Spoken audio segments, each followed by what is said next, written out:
Hola estudiantes, muy buen día. Te saludo con mucho gusto. Yo soy el profesor Juan José Vitela y estaremos trabajando en esta ocasión la cuarta sesión del módulo 1 y 2 de Administración.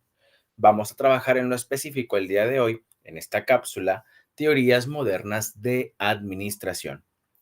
Hasta este punto, nosotros hemos estado comentando y trabajando a través de nuestras tareas, incluso a través de lo que hemos estado compartiendo en plataformas, conceptos básicos en torno a la administración. Lo que ya sabemos hasta el momento es que administración proviene del latín ad y minister. Habíamos comentado que ad significaba una dirección, significaba un hacia o una tendencia, mientras que minister hacía referencia a la acción de subordinación o inclusive a la obediencia. De una forma etimológica, decíamos nosotros que administración significaba que aquel que realiza una función bajo el mando de otro con la única finalidad de prestarle un servicio al otro. De una manera más simple, en palabras cristianas, pudiéramos decir que la administración es una serie de métodos, es una serie de estrategias cuyo objetivo principal es alcanzar de una manera eficiente y eficaz la organización de un conjunto de talentos, de un conjunto de actividades o bien de un grupo social para poder alcanzar y lograr determinados objetivos o metas específicas. Visto desde una visión económica, pudiéramos decirlo así, administración lo que busca es asegurar que cualquier empresa o grupo social produzca o preste sus servicios y además obtenga gananciales referidos por dicho servicio. Al final del día, no olvidemos nosotros que de acuerdo a su definición, como la hemos mencionado, la administración significa prestar un servicio hacia el otro. Inclusive hemos mencionado que, aunque administración es un término complejo, tiene diversas aplicaciones, no solamente en el campo de la economía, la podemos ver que se aplica también en la familia, se aplican en contextos escolares, como es este nuestro caso, y también tiene mucho que ver con la prevención, pero también con la toma de decisiones. Entonces, son dos límites completamente extrapolados. Hasta este punto nosotros hemos trabajado también los conceptos de administración empírica y administración agrícola. Entonces, desde este punto nosotros ya hemos trabajado inclusive una actividad a manera de tarea donde hemos estado distinguiendo, diferenciando la administración del periodo agrícola con la administración empírica, siendo para nosotros este periodo histórico de la administración conocida como la administración primitiva, por así decirlo.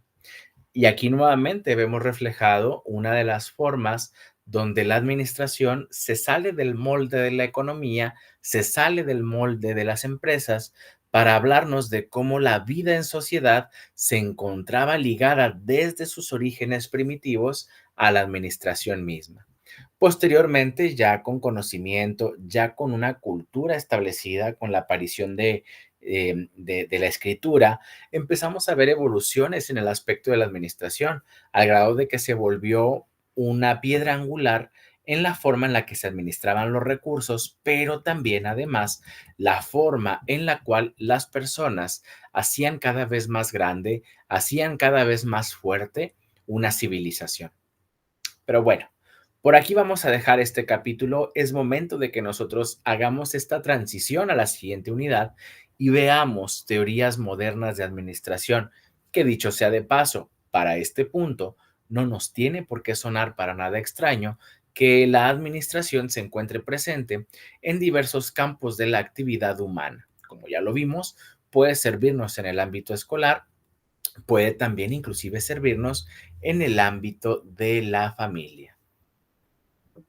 Ahora bien, pasamos a nuestra primera lámina de esta sesión y por acá, de manera generalizada, vamos a hablar acerca de las teorías modernas de la administración. Este sería nuestro tercer enfoque o nuestra tercera manera de trabajar este aspecto conceptual, pero también de limitante de la administración. Y nos vamos a centrar específicamente en el siglo XX para tener por acá una idea un poquito más clara. El siglo XX nos hace suponer esta época del fin de siglo cuando estamos cerrando o dando pase de página a la época victoriana. Estamos hablando de 1899, donde por acá empezábamos a ver nosotros un vasto y amplio desarrollo en el estudio de la humanidad.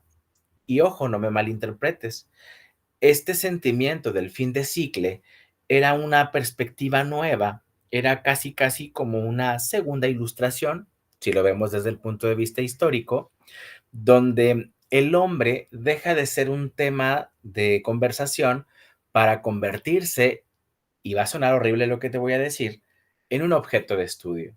Pero ojo, suena horrible, pero a la vez vino a ser un punto rector, un punto eje que nos lleva a considerar al otro, entendiendo que el hombre, que el ser humano, es más que un simple ente de derechos, sino que además de derechos requiere de otro tipo de insumos, requiere de otro tipo de reconocimientos para poder garantizar una vida estable y feliz. Entonces, este siglo XX, de manera general, para todos los campos de la ciencia y para todos los campos de la actividad humana, es necesario conocerlo, es crucial porque nos lleva a profundizar el concepto de humanidad. Entonces, el siglo XX es una piedra angular para las teorías de la administración y específicamente en el siglo XX se da un enorme desarrollo tecnológico e industrial.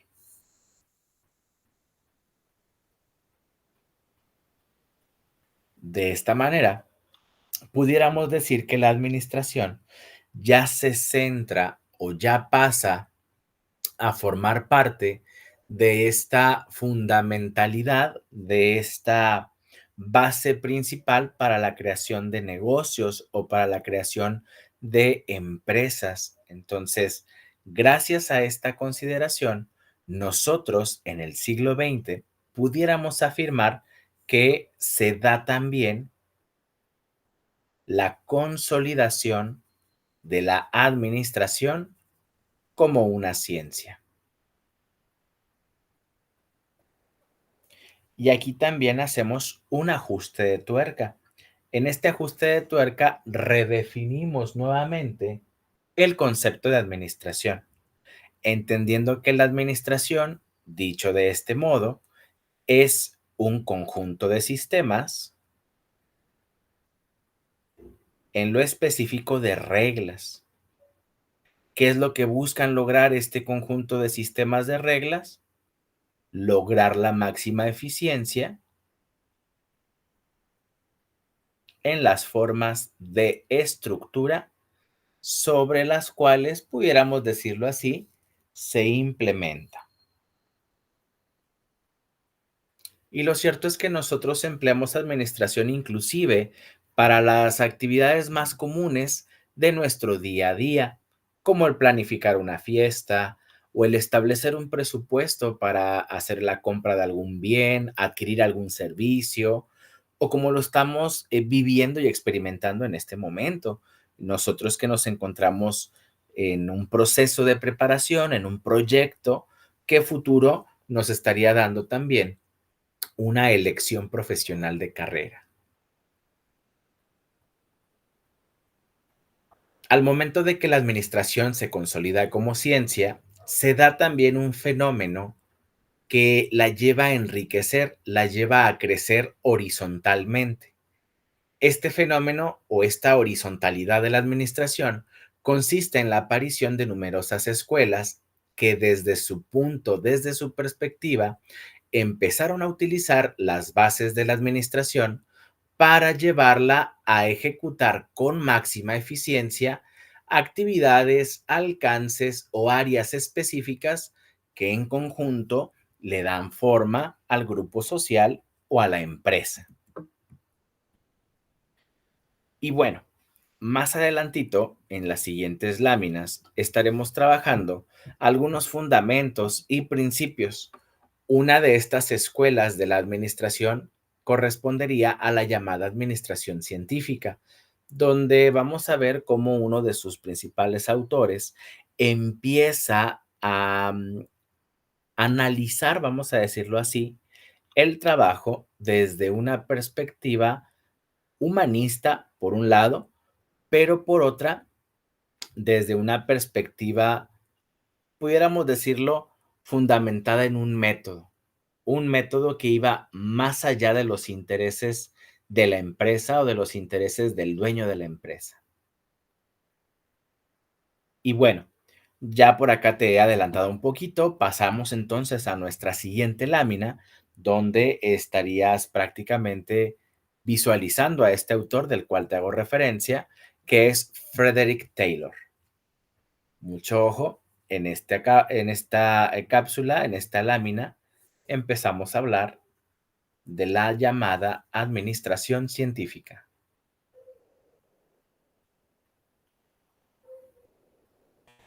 Pudiéramos decir que el principal autor, por no decir que es el padre de la administración científica, es Frederick Taylor.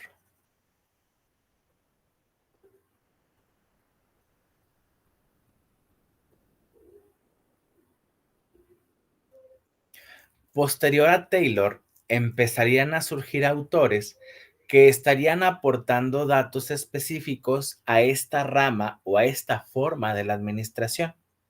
Pudiéramos decir que sus fundamentos principales son cuatro, y así es como Frederick Taylor comienza prácticamente a entretejer el futuro, pero también la base de la administración científica.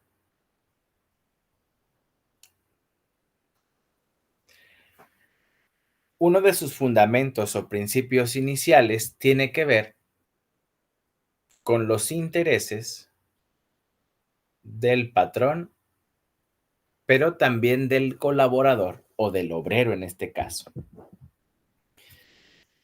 Si quisiéramos darle por acá fechas, yo te pudiera hacer referencia a la fuente de donde estamos obteniendo este recurso, estos fundamentos, es alrededor del año de 1911.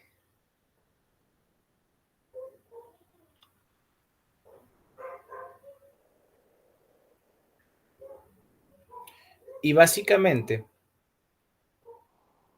uno de los principales rasgos de esta administración científica tenía que ver con una visión 360, una visión general, una visión que, digámoslo así, tuviera por acá a bien considerar todas las pautas que debía de seguir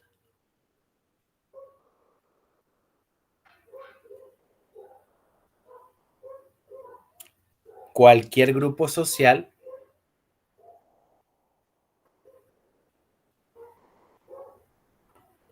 que se enfocara a la producción industrial.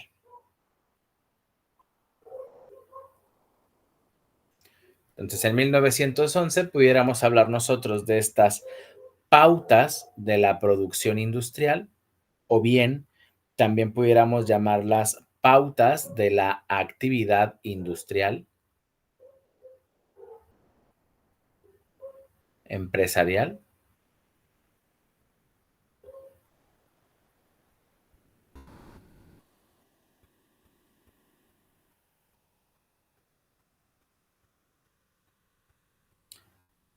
Y específicamente, el recurso que utilizamos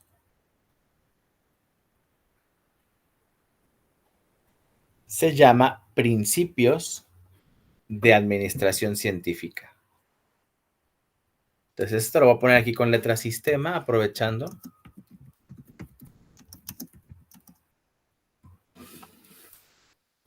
Y estos, los principios de la administración científica, vienen a corresponder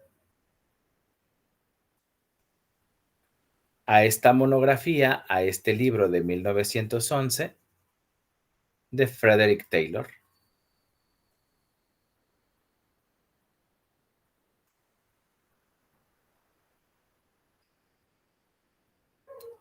Y bueno, como primer principio, ya lo hemos visto, son los intereses patronales, también los intereses del colaborador, los intereses de la fuerza de trabajo.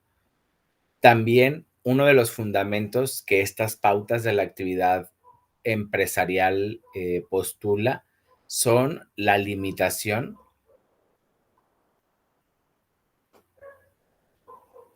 de la producción. También un tercer principio son las condiciones de trabajo,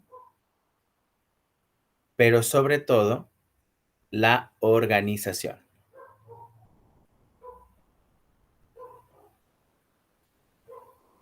De entrada, los intereses del patrón y los intereses del obrero son básicamente los elementos fundamentales del trabajo. Nosotros muchas de las veces cuando nos encontramos en búsqueda de trabajo, seleccionamos o nos quedamos con la primera opción que nos admite. Aunque bueno, esto puede ser de manera momentánea, porque más adelante, sobre todo cuando ya empiezas a ejercer una carrera profesional o cuando empiezas a especializarte en algún campo de la actividad específico, te vas a dar cuenta de que cuando recién entras a trabajar o cuando ya llevas trayectoria en alguna institución o en alguna empresa, te empiezan a buscar de otras empresas o te empiezan a buscar de áreas diferentes del ramo en el cual empiezas a especializarte. Y aquí ya empiezas a tener una apertura de, digámoslo así, de tu actividad profesional o de tus áreas de desempeño profesional. Entonces, de esta manera, vamos a ir viendo cómo los intereses del patrón o los intereses de las organizaciones pueden ir siendo similares, pero cada uno, al menos en las organizaciones modernas, pudiéramos estar encontrando enfoques muy distintos. Por un lado, tenemos a bien nosotros identificar cuáles son los objetivos de una organización. Y estos objetivos, por lo general, suelen ser objetivos económicos. Entonces, estudiar estos aspectos de los elementos del trabajo nos ayuda a tener establecidas líneas de organización, las cuales vendrían a ser estas líneas administrativas, que nos ayudarán a generar trabajos justos o bien tener bien establecidas las actividades en departamentos, en sectores o en áreas, para no generar desbalance sobre todo. Entonces, este aspecto relacionado con los intereses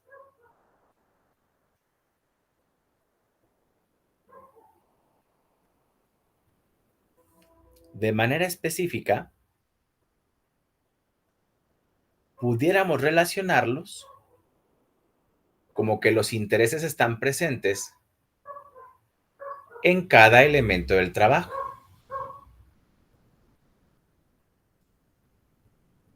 Ahora bien, en el ámbito de la limitación de la producción, nos referimos a establecer un rendimiento, pero también un entrenamiento obrero.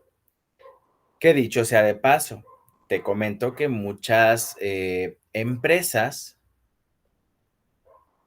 en ocasiones no nos ofrecen profesional o laboralmente condiciones económicas atractivas, es decir, como que los intereses y los elementos del trabajo se encuentran balanceados hacia los intereses del patrón, pero si nos ofrecen un esquema de aprendizaje o nos ofrecen una plataforma de orientación, de entrenamiento, de capacitación que los hace trabajos atractivos. En este aspecto de fundamento de las pautas de la actividad empresarial, la limitación de la producción consiste precisamente en no generar cargas laborales excesivas, pero también procurar invertir en entrenamiento, capacitación y especialización de todo el cuerpo de trabajo, de todos los colaboradores, para que la producción, en lugar de apostar por la cantidad, le apueste a la calidad. El tercer fundamento Es el estudio científico de las condiciones de trabajo y sin ningún problema lo podemos asociar directo con el principio número uno, que es el estudio científico de cada elemento del trabajo. Entonces, más allá de la remuneración, más allá de la capacitación y el aprendizaje, las condiciones de trabajo también tienen que considerar en cierto momento la higiene laboral. Esto trayéndolo hacia mi campo de expertise, que es la psicología, el término higiene hace referencia a todas estas condiciones que nos evita, que nos previene de riesgos, pero que también hace que la actividad laboral o que la actividad profesional sea lo menos nociva para la salud. Un ejemplo, ya que estamos utilizando el contexto educativo como margen. Si nos vamos a la ley, el sistema educativo nacional en México nos puede definir tres enfermedades profesionales para los docentes. La primera de ellas tiene que ver con riesgos psicosociales. ¿A qué nos referimos con riesgos psicosociales? Nos estamos refiriendo a cualquier tipo de malestar provocado en forma de estrés, provocado en forma de adaptación, en forma emocional, en forma inclusive de convivencia. Pues cuando tenemos por aquí una enfermedad laboral relacionada con el aspecto psicosocial en el contexto escolar, pues nos referimos a cuestiones de actitud por un lado, pero también a cuestiones emocionales por otro lado también muy importante. Entonces, esta enfermedad profesional es producto de un estudio científico de las condiciones de trabajo.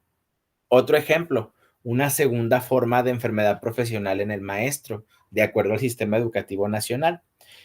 Podemos encontrar trastornos de la voz, porque precisamente la voz es una de las principales herramientas, vamos a decirlo así, del docente para poder estar generando el ambiente escolar, el ambiente de aprendizaje y sobre todo poder estar dirigiendo el acto de enseñanza. Y también cualquier tipo de enfermedad o degeneración musculoesquelética. Entonces, identificar científicamente a través del método científico las condiciones del trabajo nos lleva también a establecer líneas de acción, líneas de atención y líneas de prevención de enfermedades de tipo laboral, por así decirlo.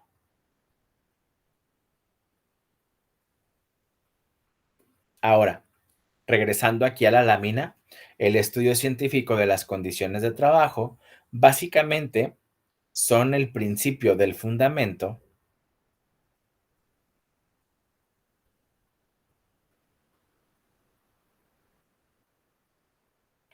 para poder establecer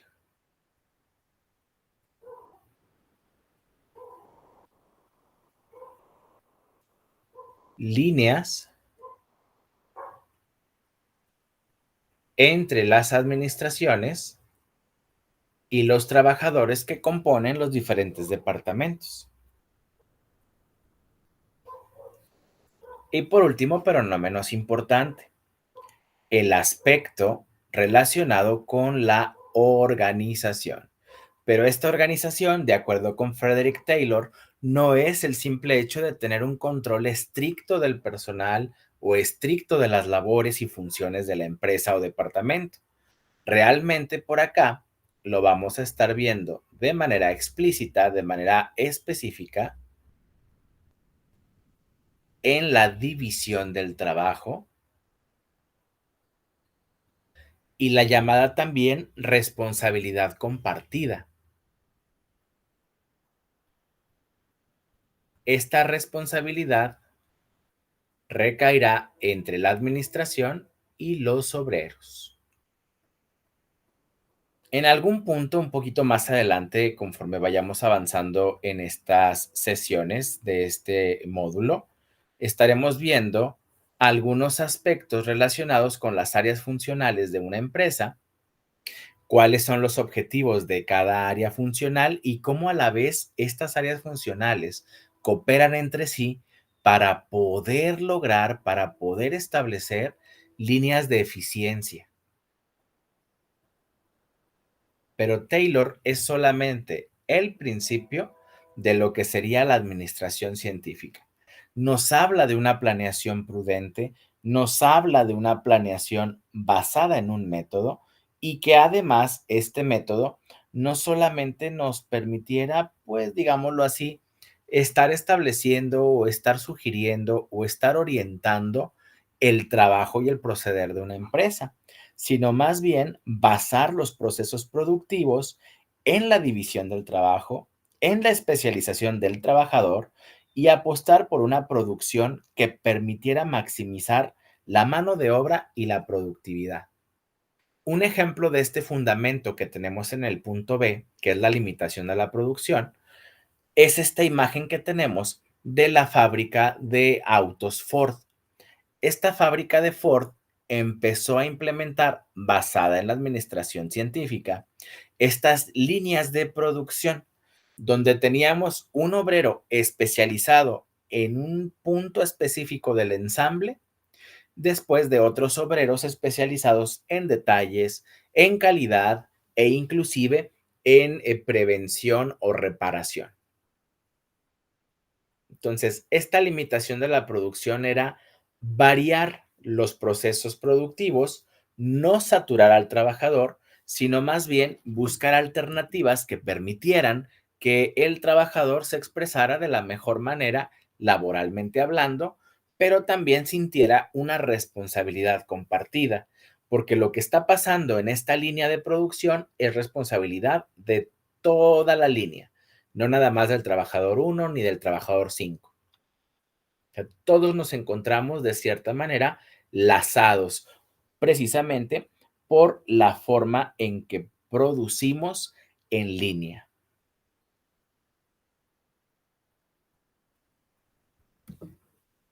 Pero bueno, como les comento, recuerden que esto es solamente el inicio, es la punta de la lanza. Vamos a pasar a nuestra siguiente lámina, la cual supondría el cierre de esta cápsula. Por aquí vamos a estar viendo la forma en la que se racionaliza el trabajo desde esta teoría de la administración. Muy importante, nuevamente hay que tomar consideración de esta definición. La administración, a partir de estas pautas de la actividad empresarial de 1911 de Taylor, comienza a tomar un papel indispensable e imprescindible al interior de las organizaciones. Y es que específicamente la administración vendría a suponer un apoyo, pero también una brújula en el contexto del manejo de cualquier tipo de empresa y organización. Y empezaron a surgir cierto tipo de aspectos donde las empresas, más que convertirse en vendedoras o más que convertirse en, que es parte también de sus objetivos, dicho sea de paso, en la primera elección del público comprador, lo que buscaban las empresas era también retribuir a su comunidad, retribuir a su grupo o su nicho de mercado con actividades que de cierta manera mejoraran la calidad de vida de sus consumidores.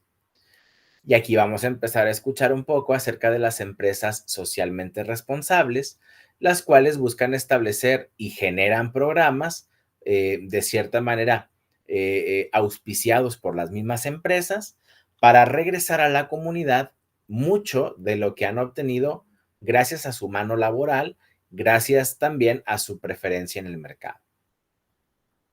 Y bueno, tenemos empresas aquí en Nuevo León, aquí en Monterrey, en el área metropolitana, que sabemos tienen una política de RP o de relaciones públicas muy específica.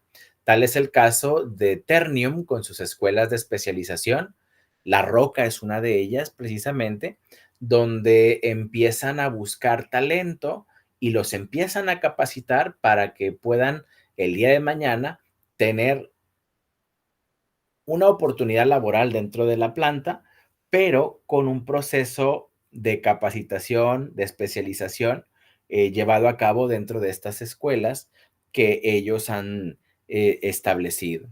Igual Cemex ha hecho donaciones para escuelas de capacitación docentes, los llamados CAM, donde el magisterio puede juntarse, puede ordenarse y pueden estar estableciéndose cursos de actualización, de fortalecimiento de la función docente, por poner un ejemplo. Y en otro sentido, otros que me ha tocado conocer, digo, estos te los menciono porque los conozco, ha sido la empresa de John Deere, donde John Deere, a través de algunos jóvenes ingenieros que se suman a su planilla laboral, acuden los fines de semana a coachar a estudiantes que se encuentran concursando en los torneos de First Lego, donde se ponen a prueba las capacidades de programación y de ensamble a través de piezas Lego y de aparatos específicos como Arduino para programar instrucciones de vehículos transportadores, pero en escala. Son concursos de robótica propiamente dicho. Entonces, John Deere apoya con docentes que son trabajadores de la misma empresa, que manejan procesos de ensamble, procesos de transporte, procesos de manejo en la vida real a gran escala, pero para que los niños que por acá llevan robótica en sus escuelas puedan estar obteniendo también capacitación de primera mano. Y bueno, regresando por acá a nuestro tema en cuestión, la administración que empezó a ser indispensable para el manejo de cualquier tipo de empresa, empezó a demostrar que con esta base científica se podía obtener eficiencia y optimización tanto de los recursos como la simplificación del trabajo.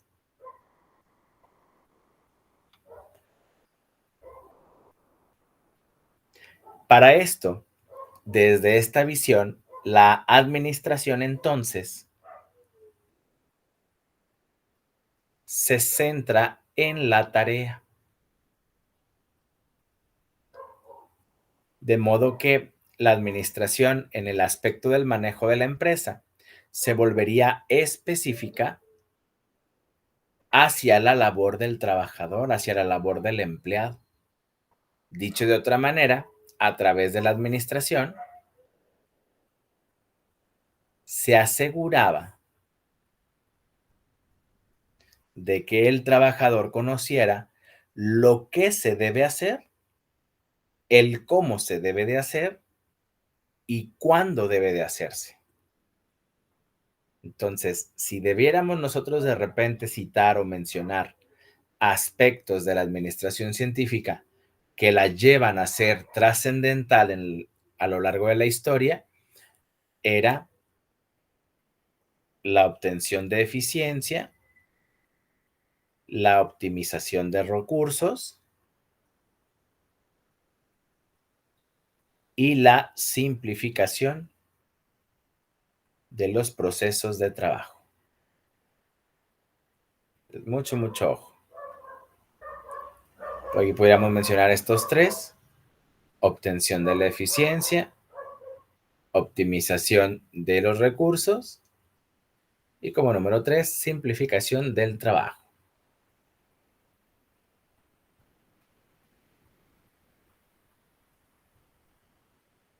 Vámonos por partes en este aspecto. Y fíjese bien, aquí enfrente tenemos también tres áreas específicas sobre las cuales se empieza a implementar o a aplicar procesos administrativos. De entrada tenemos la racionalización del trabajo. En este aspecto, los trabajadores debían ser tan eficientes como las máquinas. Y los procesos de capacitación surgidos a partir de las teorías de la administración científica llevaban un análisis y llevaban una estructura similar a la del método científico. Entonces, para llegar a ser o para llegar a fundamentar desde la administración una racionalización del trabajo, ¿qué era lo que se necesitaba? De entrada, seguir el método científico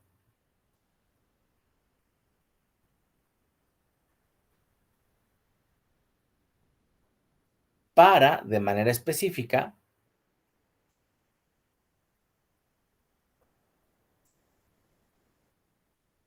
poder analizar el trabajo humano, el nivel de fatiga o el grado de requisito o el grado de demanda que la actividad laboral genera,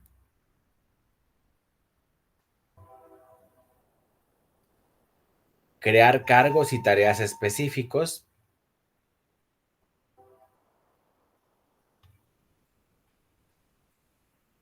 para que esta racionalización y posterior división del trabajo pudiera generar pues ciertas formas de bienestar y también facilitar sobre todo la labor que suponía una actividad.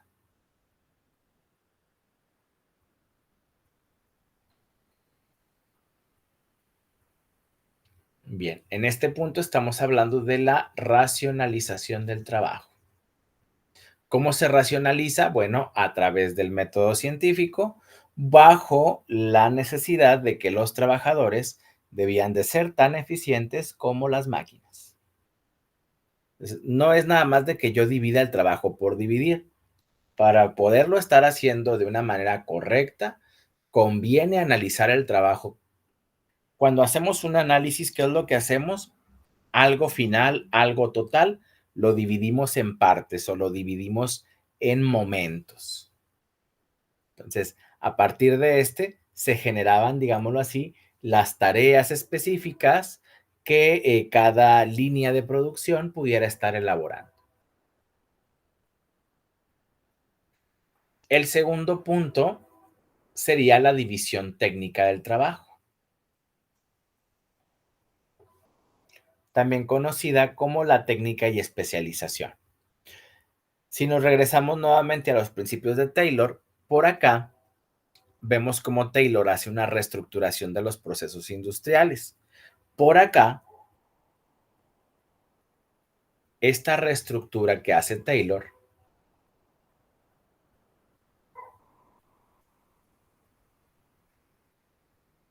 la hace basada en los procesos de estandarización y la subdivisión de tareas.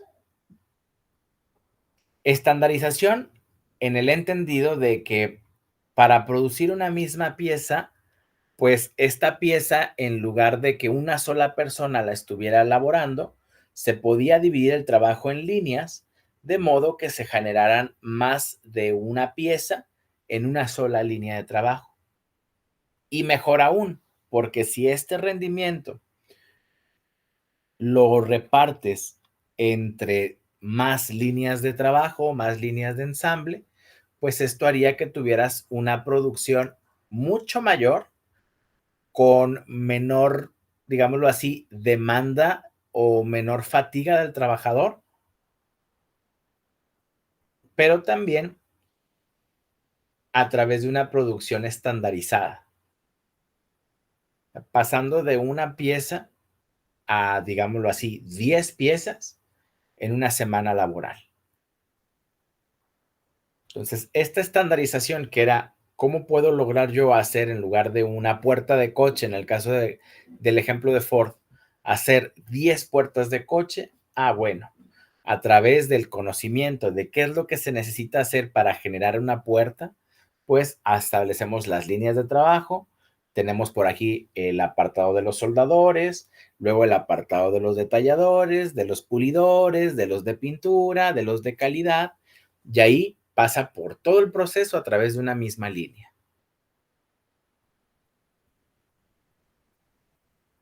Entonces, con estos aspectos de los procesos de estandarización y subdivisión de tareas, se lograba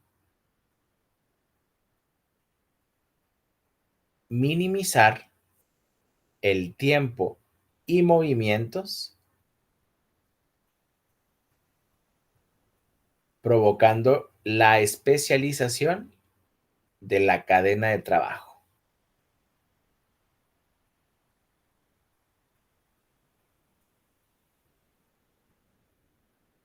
Pero aquí mucho ojo, porque consistía también en que el patrón fuera considerado. Y si por acá el patrón iba alcanzando cada vez metas más ambiciosas, este tenía que retribuir dicha especialización al trabajador. ¿Cómo lo iba a hacer? A través de incentivos salariales. Entonces, esta última parte se conoce como sistema de incentivos. Lo que para Taylor serían los trabajadores más productivos debían hacerse acreedores a cobrar un mayor salario. Así, los trabajadores más productivos o que se comprometieran más fácilmente con las metas,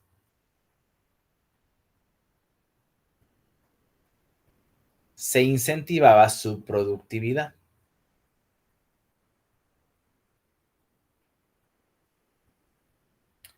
Y desde el punto de vista de la administración, estas labores que el administrador de la empresa ya empezaba a adquirir eran absorbidas por el mismo personal que ya se encontraba en el área administrativa. Es decir, ya no ocupabas tener que emplear a más personas para que se hicieran cargo de dar un rastreo a esta productividad o pudieran también establecer como que estas prestaciones o estos incentivos. De esta manera, a partir del sistema de incentivos salariales, empieza a formar parte de la administración las oficinas de recursos humanos. Entonces, por aquí vemos que Taylor no solamente organizaba el trabajo de los obreros o de los colaboradores, sino que también a través de estas líneas le daba una mayor amplitud al trabajo de la administración con los llamados recursos humanos. Entonces, en una fórmula para entender cuál es la función de recursos humanos dentro de una empresa, te pudiera compartir la siguiente. El análisis de puestos, junto con la división del trabajo y un esquema de incentivos, prestaciones y sueldos, son funciones de recursos humanos, lo cual nos da como resultado la tan anhelada eficiencia, la cual es una también de las metas que recursos humanos puede llegar a establecerse.